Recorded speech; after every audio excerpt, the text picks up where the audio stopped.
Chers amis, maintenant prendre la parole après les images qu'on vient de voir, on est déjà un peu touché. Hein?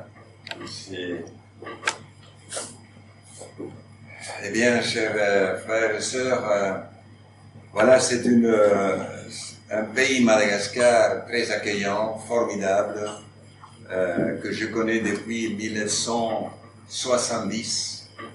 1970, j'étais déjà dans ce pays. J'avais 22 ans. On était beaucoup plus jeunes tous. Hein? J'y croyais à l'époque qu'on va changer le monde.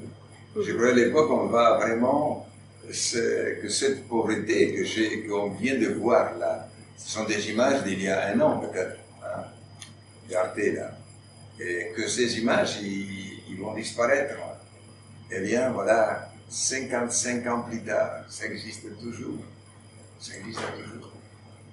Et face à ce drame, et bon, nous, à un moment donné, nous nous sommes révoltés. On s'est soulevés.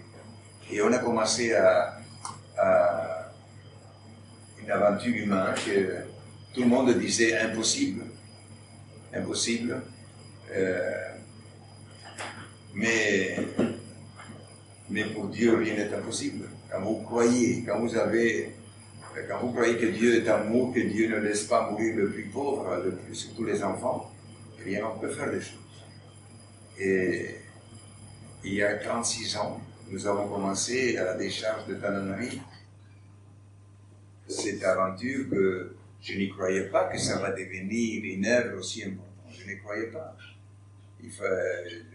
On voulait sauver ces enfants de la décharge.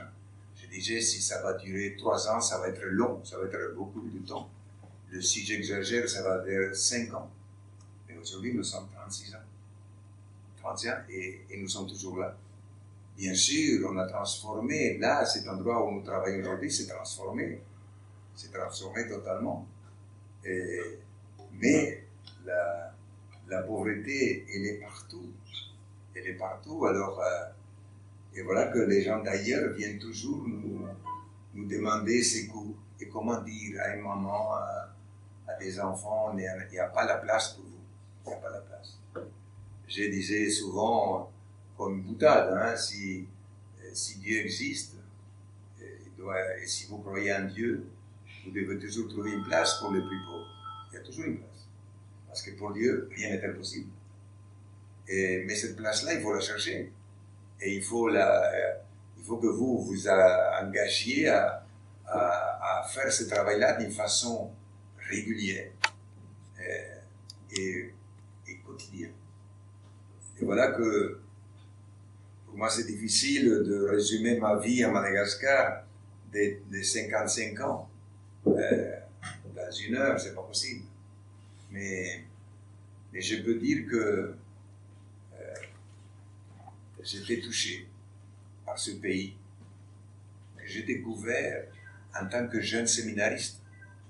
J'avais 22 ans, comme je disais, je n'étais pas encore prêtre. Et je voulais venir à Madagascar pour connaître ce pays avant d'être notable, avant d'être prêtre. Parce que vous êtes prêtre, on vous met dans l'hôtel et dit restez là. Vous êtes sacré. Vous n'appartenez plus au monde. On appartient au monde. Parce que le ciel commence sur terre. Hein. Alors, voilà que j'ai fait cette expérience 70-72. J'avais 22 ans à 24 ans. Et j'étais conquis par ce pays. Par sa joie de vivre. Par l'entraide et la solidarité des gens. Par la spontanéité et par ce bonheur qui exprimait sous cette personne. Mais en même temps, je voyais, à 70, je n'ai pas vu de pauvreté à Tananarive, ni en Sirabé, ni Finaranso. Mais oui, dans la côte Est, oui, il y avait difficulté, pauvreté, mais dignité. Et les gens s'entraidaient entre eux. Et alors, j'ai vu mourir des enfants à l'époque, hein, à cause du palu, à cause des diarrhées, à cause parce qu'il n'y avait pas de vaccins, à l'époque, il n'y avait pas de vaccins. Les enfants mouraient. Et je dis, je ne suis pas venu ici, à enterrer les gens. Entrez, s'il vous plaît. Entrez. Le dernier, vous serez le premier, s'il vous plaît. Venez. Excusez-nous, on revient de la messe. La messe, oui. Bonsoir à tous. Bonsoir. Alors voilà, j'étais choqué, mais il y avait, dès que j'ai dit cette pauvreté-là dans la côte Est, il y avait dignité. Et j'ai dit, si un jour je serai prêtre, je reviendrai donner un coup de main à ce peuple. Et je me suis ordonné prêtre en 1975 à l'Essaim. Et cette année, c'est quoi 2025. Ça fait 50 ans. 50 ans de prêtrise. Oui, c'est le bon 50 ans de prêtrise. Et j'ai dit, je reviendrai à donner un coup de main à ceux. Et quand je peux devenir prêtre le 28 septembre 1975, à la fin d'année, je suis revenu à Madagascar. Et l'évêque m'a donné une paroisse. J'avais 27 ans. Et j'ai dit aux gens, écoutez, c'est votre paroisse, venez, c'est à vous, la maison est à vous, l'église est à vous. J'ai enlevé ma montre, je dis, j'ai plus besoin de montre, vous venez quand vous voulez. Je ne vais pas regarder l'heure, ah, vous êtes venu à midi, excusez-moi, venez plus tard, c'est pas l'heure. Non, les pauvres n'ont pas d'heure. Et bien, j'ai enlevé ma montre pendant 9 ans, je n'ai pas utilisé la montre, j'ai enlevé. Et on a partagé la vie avec ces personnes-là. Et il y avait tant de... Je venais de l'Argentine, ou la force encore de l'Argentine que j'avais, et je tenais debout. Mais chaque année, je baissais. Et quand j'étais ordonné prêtre en 1975, je disais, j'étais tellement heureux de bénir les gens, de unir les gens, que j'ai volé à 15 000 mètres d'auteur. 15 000 mètres d'auteur. Est-ce qu'il y a des avions qui volent 15 000 mètres d'auteur? Je ne sais pas s'il y en a, Air France certainement pas, mais Aerolíneas Argentinas, ils peuvent faire ça. Et chaque année, j'ai commencé à baisser de 1000 mètres. Et parce que là, c'était tellement dur la vie, il y avait... Durant l'année, il y avait 2 moments de famine, mars-avril et octobre-novembre. Il n'y avait pas à manger. Voir des enfants qui ont faim, c'est vraiment, ça fait mal. Parce que, quelle est la faute des enfants? Et comme on a vu tout à l'heure là, les images, quel est cet enfant-là? Comment c'est possible, nous qui avons tant de nourriture, qu'on jette tant de millions de nourriture qu'on jette, voilà que des enfants. Et qu'on a vu tout à l'heure, qu'avec une seule, qu'est-ce que c'est, une marmite là, avec une seule cuillère, il mangeait toute la famille là. Incroyable. Et voilà des choses qui sont vraies, qui sont là. Et bien, je me suis dit, on fera ce qu'on pourra pour les aider. Mais on était loin de la ville, on était loin de la capitale, on était à 800, 900 km. Et là-bas, on disait que tout marche bien, la radio, télé dit tout va bien, mais en fait, on voyait autour de nous que les gens mouraient. Et tous les hommes, ceux qui avaient la force, partaient dans les grandes villes à chercher du travail. À Tamata, à Fianarantsoa, à Majanga. Et dans notre ville, là-bas, notre région, restait que les personnes âgées et les enfants. Et bon, là, j'étais 15 ans là-bas. Mais c'était d'une intensité extraordinaire, c'est que j'ai vécu avec ces peuples. Et j'ai travaillé, mon père était maçon. Mon père était maçon, m'a appris le métier du maçon. Dans notre famille, en Argentine, il y avait, mon père et ma mère avaient 8 enfants. Je suis le deuxième et premier garçon. Et mon père, à l'époque, quand j'avais 10 ans, m'a dit, hé, petit Pierre, viens au chantier, tu vas aider tes frères et sœurs. Heureusement que l'UNICEF n'était pas là pour dire à mon père, mais comment vous allez amener un enfant au chantier? Heureusement, hein. vous êtes en train de me filmer, mais c'est vrai comme ça, c'est vrai. Et si mon père ne m'aurait pas appris ce métier-là, je ne travaillais pas, j'ai aidé mes frères et sœurs, j'ai aidé mon père et ma mère. Et en plus, j'ai appris un métier. J'ai appris un métier qui m'a aidé jusqu'à maintenant. Et là où je mets l'œil, je ne sais pas comment s'appelle la ville ici, Nîmes. Est-ce qu'il y a un maire ici? Il y a un maire. Il doit y avoir un maire ici, non? Oui. Si le maire sait que je suis ici, je suis sûr qu'il m'embauche pour créer du travail dans la ville. Parce que là où je mets l'œil, je vois du travail. Mais quand on travaille, les gens veulent aussi qu'il y ait une aide ou un petit salaire. Et voilà, avec mes frères, et au début, ils disaient non, les blancs ne travaillent pas. Je dis, attends, mon frère, tu travailles avec ta truelle, ta bêche, et moi avec la mienne. Et voilà, ils sont habitués. Et bon, et après, bon, j'allais chez les gens m'avaient invité à manger chez eux, à boire du café, du thé. Je ne sais pas ce que je buvais, parce qu'il n'y avait pas d'eau, l'eau était contaminée, et de l'eau de rizière était contaminée. Et souvent, on n'a pas bu l'eau, et j'ai bu ça. Et pendant ces 15 ans, j'avais 7 genres de parasites dans mon estomac, 7 genres de parasites. Et pas tous en même temps, seulement. Mais j'ai diminué des forces.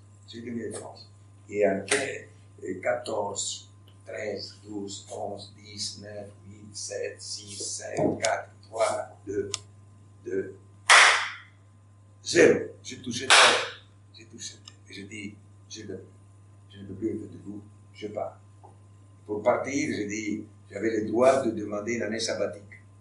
J'étais déjà 15 ans à Madagascar, après 10 ans, j'avais le droit de l'année sabbatique. Et j'ai dit, je ne reviens plus. Je l'ai gardé pour moi-même. Et bon, ma communauté des sans d'épaule cherchait un éducateur à la capitale pour s'occuper des futurs prêtres de la congrégation sans d'épaule. Et ils m'ont choisi. J'ai dit, attendez, d'abord je suis malade, après je demande une année sabbatique, et je suis fatigué. Bon, il dit, si tu es malade, on va te guérir, et ton année sabbatique, il peut attendre. Et si tu es fatigué, bon, tu te reposeras un peu aussi. En plus, tu as fait un vœu d'obéissance, on te demande un service pour 3 ans. Et j'ai accepté.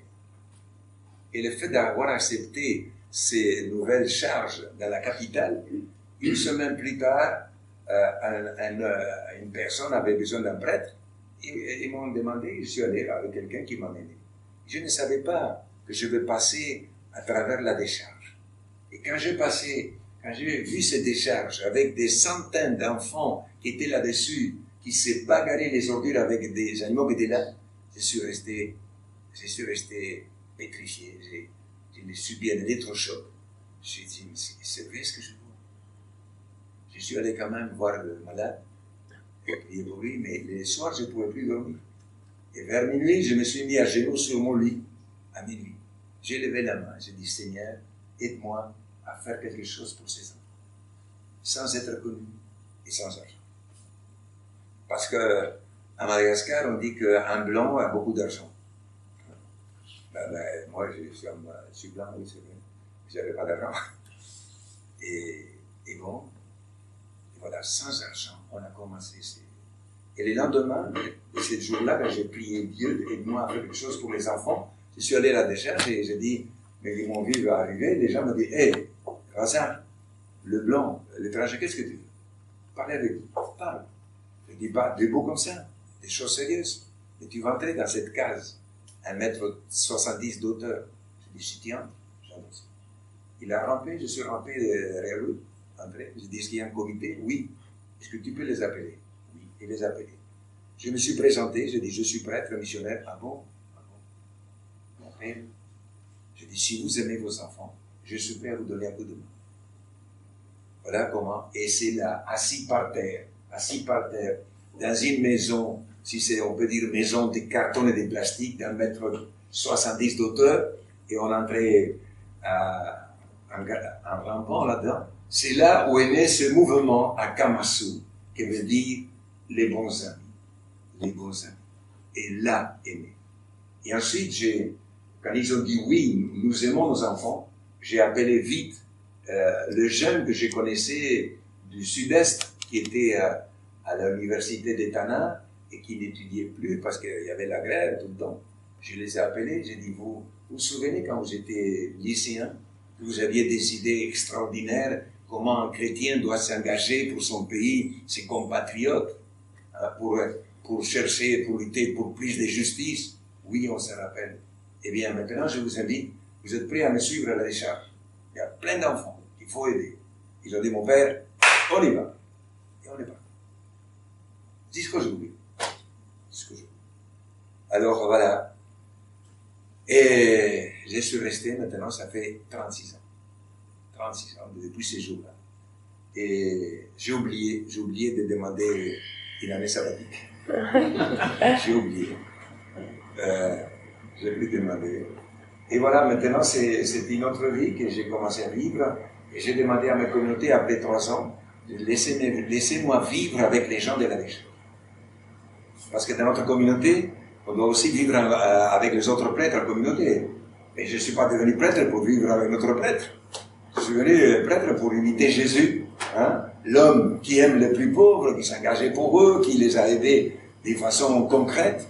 Eh bien, j'ai dit, laissez-moi vivre là. Et ils m'ont dit, on n'a pas d'argent. Je dis, je ne vous demande pas de l'argent. Je vous demande la bénédiction. Je dis, l'argent, je vais le chercher en Belgique. C'est en Belgique, c'est non? En France, partout où il y en a. C'est pas l'argent que je vous demande, donnez-moi la bénédiction. Et ils m'ont donné la bénédiction. Et je suis resté là, avec eux, à la décharge. Bravo. Et jusqu'aujourd'hui. Non, bravo, c'est l'Esprit Saint, c'est l'esprit de l'Évangile qui m'a habité et je voulais vivre avec mes frères. Et bien, quand j'étais avec eux là-bas et j'ai eu avec eux, ben, ils ont commencé à croire que ce n'est pas une affaire de passage, de bons sentiments qui va durer. Et je me souviens quand je suis arrivé à la décharge, tout au début, quand j'ai dit à des gens qui vivaient dans ces maisons vraiment tellement inhumains, j'ai dit, pourquoi vous êtes prêts, on va commencer à faire des logements un peu mieux, un peu plus dignes. Et un qui était un peu le chef de village, a dit, non, on ne veut pas ces maisons-là. Oh là là, mon Dieu, je dis, aide-moi maintenant. Il y avait une dizaine d'hommes avec des enfants d'année. Je dis, comment faire? Bon, maintenant, lui, qui était un peu le chef de village, il dit non. Alors je dis, bon, mais je l'ai parlé à malgache.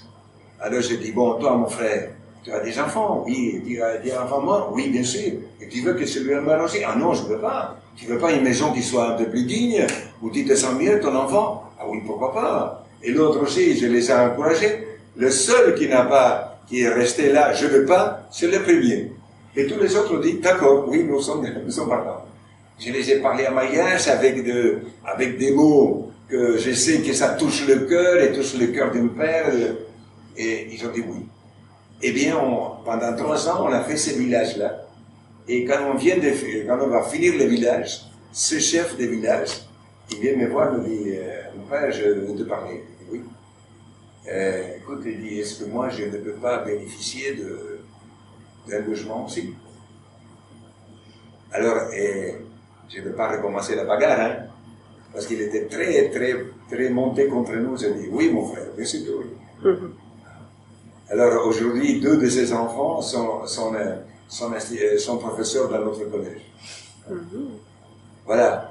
Alors, il y a 2 miracles, que ça se font, qui se réalisent et se vivent au quotidien.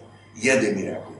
Et je suis content parce que j'ai trouvé autour de moi des jeunes, autour de moi, il y a plus de 900 jeunes malagasy qui sont plus jeunes que moi et qui aiment leur pays, qui sont des professeurs, des institutrices, des médecins, des sages-femmes, des infirmières, des responsables de village. Plus de 900. Et qu'avec eux, on gère 40 000 personnes. 40 000 personnes. Et nous avons aujourd'hui, que je vous parle, 21 000 élèves à l'école d'Akamasou. 21 000 élèves à l'école d'Akamasou. 12 000 enfants qui font 12 000 enfants qui font la cantine à Kamasou. 12 000 enfants. Nous devons acheter toutes les semaines 11 tonnes de riz. C'est pas 11 tonnes, c'est pas 11 kilos, hein, tonnes.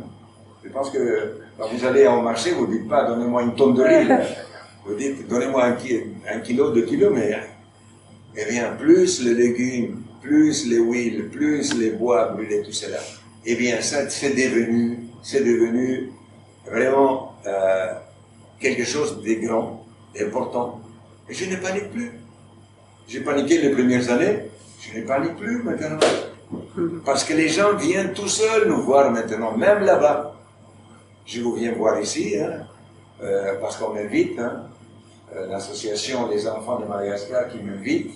Hein, je viens donner un peu de main, parce que il faut aider les enfants.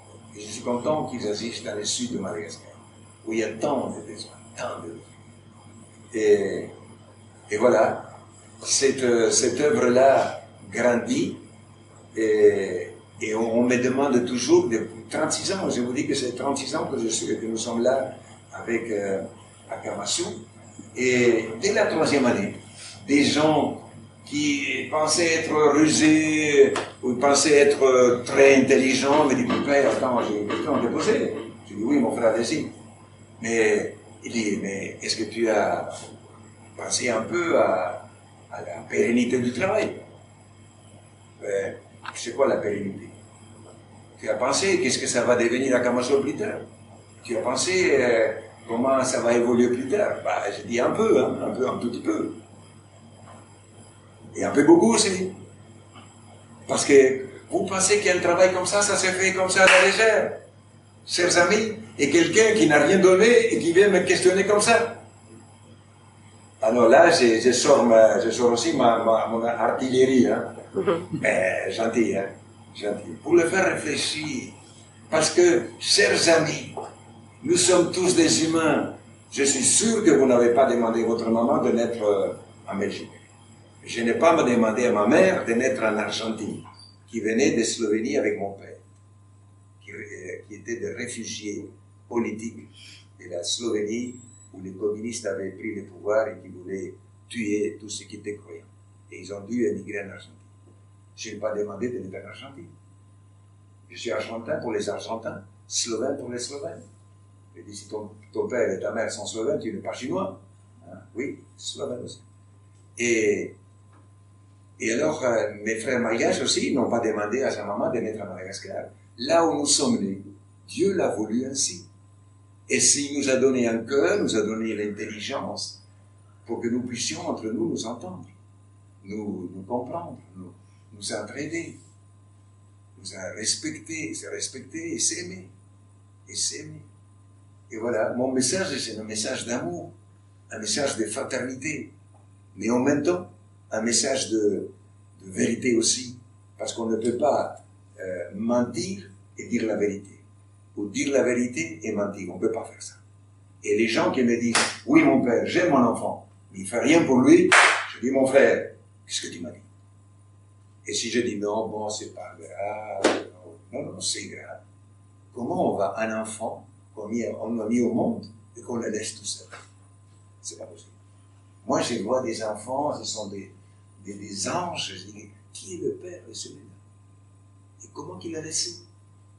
Comment il a pu le laisser? Est-ce qu'il y a un cœur? Est-ce qu'il y a un peu de la sensibilité humaine? Rien qu'humain sans être croyant. Sans être croyant, on doit avoir des sentiments de compassion et d'aide envers un enfant dont le père l'a oublié. Et voilà. Et j'essaie avec mes frères à Madagascar d'être vrai, de parler vrai, mais en même temps, agir tout le temps. Et être en première ligne quand il faut sauver, quand il faut aider. Et les gens vous croient. Nous avons réveillé et institué aussi dans notre communauté une grande confiance. Et quand il y a cette confiance existe, on peut tout faire. Et quand il n'y a pas de confiance, vous ne pouvez rien faire. Vous vous réunissez, tout le monde est d'accord, et puis on commence à travailler quand? Demain. À quelle heure? À 8 heures. Voilà, il n'y a personne. Tout le monde a oublié. Et nous, on dit ça, on est là, à hauteur. Et on était toujours là. Et les gens, ils ont compris et dit, ce n'est pas de sentiment, ce n'est pas une chose de une fois et plus jamais, mais c'est toujours là. Et c'est à cause de cela qu'ils m'ont cru. Et j'ai dit à une de mes soeurs ici, rappelez-moi, une fois j'étais un samedi comme aujourd'hui, j'étais là en train de lire la parole de dimanche, la parole de Dieu. J'avais mon pantalon, j'étais assis, et mon pantalon un peu haut comme ça. Et il voyait, et une jeune fille vient s'asseoir là à côté, et il me dit, mon père, j'ai dit, qu'est-ce qui t'arrive? Mon père, j'ai dit, qu'est-ce qui t'arrive? Parle, mon père, il parle, j'ai dit, qu'est-ce qui t'arrive? Et mon père, il m'a dit, mon pied blanc comme les yogourts. Il m'a dit, mais on dirait que tu es un blanc. La fille m'a dit, on dirait que tu es un blanc. Wocha wocha vasa, non, oui, c'est mon père. Il n'a pas dit, tu es un blanc. Wocha wocha vasa, c'est comme la fille qui est née à Kamassu, il ne pouvait pas me prendre comme un blanc, comme un étranger. Et voilà. Et c'est ça, c'est la nouvelle confiance qu'on a instituée entre les enfants. Et quand les enfants me voient dans la rue, les enfants, les petits, ils disent, maman, voilà le père. Ils crient, hein, pas comme ça. Maman, voilà le père. Ceux qui ont 18 ans, ben, ils regardent derrière et disent, il est déjà passé. Voilà. Les enfants, que c'est la spontanéité même, la joie même de vivre qui vient vers vous, et c'est à cause d'eux que je suis resté à Madagascar. 55 ans. Et il n'y a pas longtemps, pour la messe chrismale, il y avait à Tana, il y avait 305 prêtres dans cette messe. Et j'étais le seul, dans cette messe, j'étais le seul prêtre missionnaire. Et je me suis dit, qu'est-ce que je fais ici?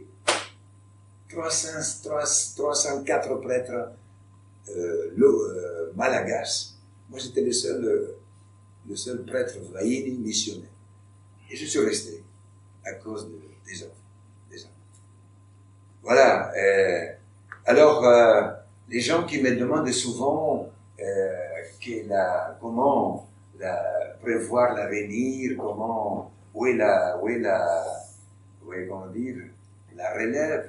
La relève, vous voyez, parmi les 950 et quelques coéquipiers autour de moi, la moitié, ce sont déjà des professeurs et des institutrices qui sont des enfants de la décharge ou de la rue. Quand ils avaient 10 ans, aujourd'hui, ils ont 46 ans. Quand ils avaient 5 ans, aujourd'hui, ils ont 41 ans. Ils sont déjà mariés, ils ont des enfants. La relève est là. Ça veut dire qu'il y a déjà 500 jeunes à Kamassu qui sont aujourd'hui les éducateurs de ces petits frères et sœurs. Et bien, alors, voilà. La relève, comment on prépare la relève? C'est en donnant l'exemple. Je ne peux pas prendre quelqu'un par le bout et dire, fais ça, non, non. Et il faut donner l'exemple. Et être vrai. Et avoir compassion. Avoir la sensibilité d'écouter un pauvre. Et si je dis souvent à mon équipe, les jours que l'on n'aura plus le temps d'écouter un pauvre, sachez que c'est le début de la descente. Quand on n'a plus de temps, on est pressé pour aller où? On est pressé aller où? Si il y a un pauvre là qui t'attend, qui veut te parler, dis non, j'ai pas de temps. Aujourd'hui, maintenant, puisque j'ai autant de personnes qui travaillent autour de moi, je dis aussi à d'autres, reçois. Et je dis souvent que mon bureau, c'est la rue. Si je vois quelqu'un qui me dit, moi, il me trouve au milieu de la rue, de la village, et je vois un problème là, j'appelle vite quelqu'un qui passe et un responsable dit, viens, là, ce problème-là, il faut le résoudre maintenant. Je ne veux pas lui donner un rendez-vous demain à mon bureau à 9h. On résout les problèmes tout de suite. Alors, nous avons pris on a raccourci tous les chemins. Vraiment, je vous assure que j'avais un peu mal à des réunions. Et on a fini, quand c'est la prochaine? Et c'est où? Et qu'est-ce qu'on va parler? Et toujours la même chose. Eh bien, j'en ai marre de tout cela. J'en ai commencé à agir. Et en agissant, on réfléchit aussi avec l'équipe. On réfléchit. Et voilà, et ça marche, chers amis, ça marche. Et il me dit, mais où est-ce que vous trouvez l'argent? J'ai dit, chez le bon Dieu. Ah bon, le bon Dieu, il a de l'argent. Bon, j'ai dit, lui, il n'a pas, mais il nous envoie des gens qui en ont et qui nous partagent et qui nous font confiance. Alors voilà, chers amis, c'est une vraie histoire qui se réalise aujourd'hui. Il y a quelques mois, un monsieur qui est venu, il m'a reconnu à 30 mètres dans le village. Je dis, Père Pedro. Qu'est-ce que vous avez, monsieur? Parce qu'il criait un peu. Père Pedro. Je dis, qu'est-ce que vous avez, monsieur? Vous n'avez pas dit la vérité. Je dis, quelle vérité, monsieur? Toute la vérité. Mais c'est quoi toute la vérité? Il dit, l'ampleur. L'ampleur. Je dis, mon frère, maintenant tu as vu, c'est toi de témoigner. Tu as vu, témoigne. Je ne peux pas aller à la télé, à la radio, et nous vanter ce qu'on a fait. C'est pas ça. Non, tout ce qu'on a fait, c'est tellement peu. Mais une grosse goutte, pour les responsables de l'État, une grosse goutte dans la tête. Mais j'essaie de réveiller dans mes frères, les humains, de tous les pays, de toutes les races, de toutes les latitudes, oui, nous sommes des humains, si nous sommes des adultes, des humains, nous avons aussi un devoir envers tous ceux qui vivent avec des centimes d'euros par jour, et qui mangent une fois par jour. Et des nourritures, il existe sur Terre, il existe. Maintenant, je dis souvent à des gens, si vous êtes quelquefois déçus de quelqu'un qui vous a trompé, qui a détourné de l'argent, ne dites jamais, je ne veux plus aider. Aider, il faut toujours aider. Mais cherchez un autre. Aider un missionnaire, aider une sœur missionnaire, aider à une association dont vous avez confiance, mais ne dites jamais, je n'aiderai plus. Parce qu'il faut aider. Il faut aider. Parce qu'aider, c'est dans l'esprit, dans le bon esprit de l'humain. C'est dans l'humilité, c'est dans la civilisation. Parce que normalement, on essaye d'évoluer. Il y a le mot civilisation, ça veut dire améliorer notre vie, notre esprit, notre dignité, être plus frères, s'entendre mieux, être plus tolérants. Mais en fait, on est loin de tout ça. On est loin de tout ça. Et bon, on ne désespère pas. On ne désespère pas. Et tous les dimanches, je suis devant 10 000 personnes parce que je suis prêtre aussi. Et au début, les gens me disent, oui, monsieur prêtre. Et on te demande, baptise nos enfants. Moi, je dis, attendez, je suis allé voir l'archevêque, le cardinal de Tana. Je lui ai demandé la bénédiction, la permission qu'il m'a donnée. Et nous sommes comme une espèce d'aumônerie de partager les sacrements. Et bon, à partir de là, on était 40 au début à prier, 40. Aujourd'hui, nous sommes 10 000 à prier tous les dimanches. Et cette messe de dimanche à Kamassou, elle est visitée par les touristes tous les dimanches de plusieurs pays. Et il y a avant le Covid, 7-8 ans avant le Covid, il y avait 150 touristes de 33 nationalités différentes. 33 nationalités différentes et de 5 continents. Ces jours-là, après la messe, j'ai dansé là. Je ne sais pas danser, mais j'ai dansé. J'ai dit, merci Seigneur, de créer, de faire de ce lieu d'exclusion qu'il était, de devenir un lieu de rassemblement des gens du monde. Je ne l'ai jamais imaginé. Vous avez vu des mouches sous l'enfant qui mangeaient tout à l'heure, là, des insectes. Hein? Eh bien là, les mouches à la décharge, il y en avait des milliers, si pas des millions. Et moi, quand j'ai parlé, il y a toujours quelqu'un qui faisait comme ça. Une fois, j'avalais une mouche. J'ai craché pendant une demi-journée, mais il n'est pas sorti. Mais pour vous dire bon, maintenant, même les mouches, ils ont disparu. Ils sont partis. Ils ont dit, il n'y a plus de pauvres. Bon, il y a encore des pauvres, mais ils ont dit, on ne peut plus vivre ici. Ils sont partis. Et bon, tout cela, tout cela nous a donné une telle force et nous a unis. Et voilà que nous sommes devenus un lieu où les gens viennent visiter Camas. Je n'ai jamais pensé que les gens vont aller tout seuls, on n'a pas besoin de crier au mégaphone, le roi, on vient tout seul. Et quand il parle, il y a des gens qui sont vraiment, qui pleurent d'émotion. Et il y a aussi, deux dimanches différents, des années différentes, deux Français qui se disaient athées. Et j'ai dit, vous êtes belge, non? Bon, je peux parler des Français maintenant. Mais demain, j'irai en France, mais c'est pas grave. Alors, un Français qui s'est dit athée, c'est des bonnes souches. Hein. C'est pas un athée italien qui fait baptiser ses enfants, qui fait tous les sacrements. Hein. Alors, des bonnes souches. Alors, une fois, en sortant de la messe de dimanche, il me prend et dit, mon père, venez ici. Je lui dis, qu'est-ce qui se passe, monsieur? C'était encore avec l'habit de messe, là. Il m'a pris ma secours. Je lui ai dit, qu'est-ce que je vais faire? Est-ce que je me défends ou qu'est-ce que je vais faire? Je lui ai dit, monsieur, qu'est-ce qui vous arrive? Mais j'ai dit, je suis athée.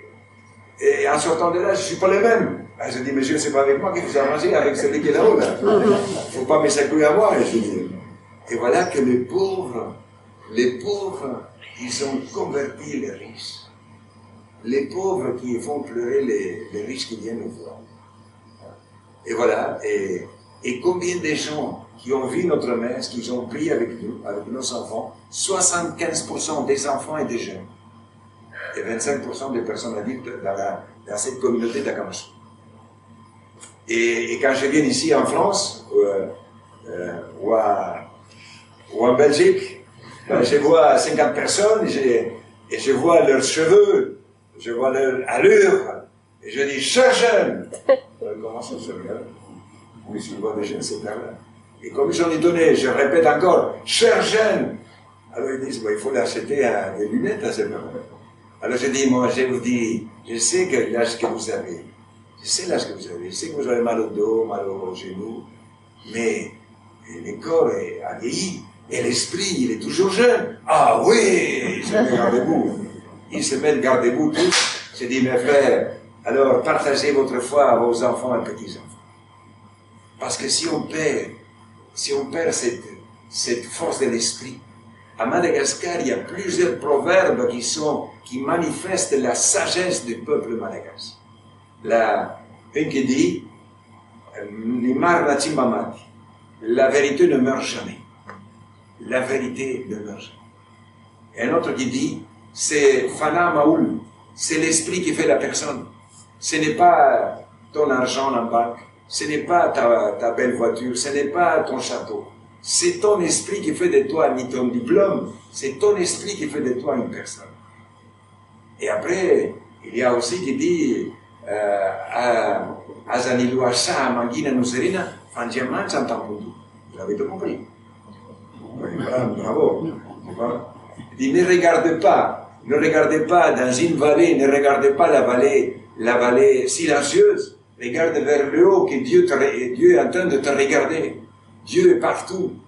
Hein? Dieu existe. Et à Madagascar, je dis, les gens naissent avec la foi en Dieu créateur. Un Dieu qui a fait le ciel et la terre, qui a créé les mains et les pieds, qui a créé l'homme. Et là où j'ai travaillé mes premiers 15 ans, il y avait 90% des gens qui n'étaient pas baptisés. Mais chaque fois qu'on faisait une réunion, pour les des villageois, pour faire un pont, une école ou une route, à la fin de la réunion, le plus âgé dit « Ah, qui c'est qui va? On va prier. » On se tourne tous vers l'est et le plus âgé fait une prière à Dieu créateur pour qu'il nous protège, pour que nous puissions finir bien le travail qu'on s'est mis d'accord de le réaliser pour le bien de la communauté. Quand j'ai dit ça, j'ai dit « Quelle sagesse! Quelle sagesse! » Mais ensuite, la pauvreté aussi, la pauvreté et la misère sont comme une prison qui tue l'âme, qui tue l'esprit. Et alors vous n'avez où vous situez, vous n'avez pas où vous vous mettre debout, parce qu'il n'y a rien qui vous tient debout. Parce que c'est l'esprit, c'est la vérité, c'est l'amour, c'est le respect, c'est la fraternité, c'est la famille, c'est l'amour au père, à la mère, et tout ça, ça disparaît avec l'extrême pauvreté où les gens commencent à boire la drogue, la prostitution. Et tout cela, ça existe aussi. Mais bon, grâce à Dieu, on est, surtout à Kamasu, sous contrôle. Mais dans la ville, c'est n'importe quoi, c'est n'importe quoi. Et on ne peut pas laisser les gens vivre là. Et les 4 premières années, je suis allé chercher les gens dans la rue. Les soirs, j'allais dans la rue. Et si vous avez des enfants, je dis, vous ne pouvez pas rester ici. Et vos enfants n'ont aucun avenir dans la rue. Venez. Et quand commençait à venir, après 4 ans, je ne suis plus allé dans la rue. Ils venaient tout seuls. Et nous les disons, d'accord, tu veux venir chez nous, tu veux faire partie de la communauté d'Akamasu, les bons amis. Eh bien, nous te demandons 3 choses. Tu dois travailler, tu dois scolariser les enfants, et tu dois accepter la discipline, les dînes. Dînes, ça veut dire une loi, que ce sont eux-mêmes qui l'ont créée, à main levée, pour vivre ensemble. Si tu dis oui à ces 3 choses-là, tu peux rester. Parce que si tu travailles, nous allons vaincre la pauvreté. Si tes enfants vont à l'école, l'ignorance va reculer et tes enfants vont être plus préparés à l'avenir que toi. Et si tu acceptes les lois que nous avons créées pour vivre ensemble, on vivra dans le respect, dans l'entraide, dans la solidarité. Voilà, et tout cela, il faut le répéter tout le temps, tout le temps, tout le temps. C'est ça. Alors il faut se faire sympathique. J'ai fait déjà, il y a 2 ans, j'ai fini de compter, mais j'ai fait plus de 3100 réunions. 3100 réunions avec des milliers de personnes, avec de centaines de personnes et avec des dizaines de personnes. Et qu'est-ce que j'ai fait? Je répète la même chose. Je ne vais pas, quelquefois pas de la même façon, mais j'ai dit, il faut réveiller parce que la fatalité, le poids de la pauvreté vous accable. Et il faut dire, aidez-vous, donne-la la main, viens qui est tombé, viens, relève-toi, prends ta main. Eh bien, quand nous avons créé cette solidarité dans nos villages, les 22 villages que nous avons construits, eh bien, je vous assure que ça marche. C'est pas parfait, mais ça marche. À Kamasu, nous progressons comme ça. Pas comme ça, hein, comme un avion qui monte, hein. Mais doucement. Ça fait, depuis qu'on a commencé à Kamasu, monte. Malheureusement, ailleurs, ce n'est pas la même. Alors voilà, c'est pour ça que je viens ici à donner un coup de main à l'association Les Enfants de Madagascar qui m'invite et que travaille pour Madagascar et pour les enfants.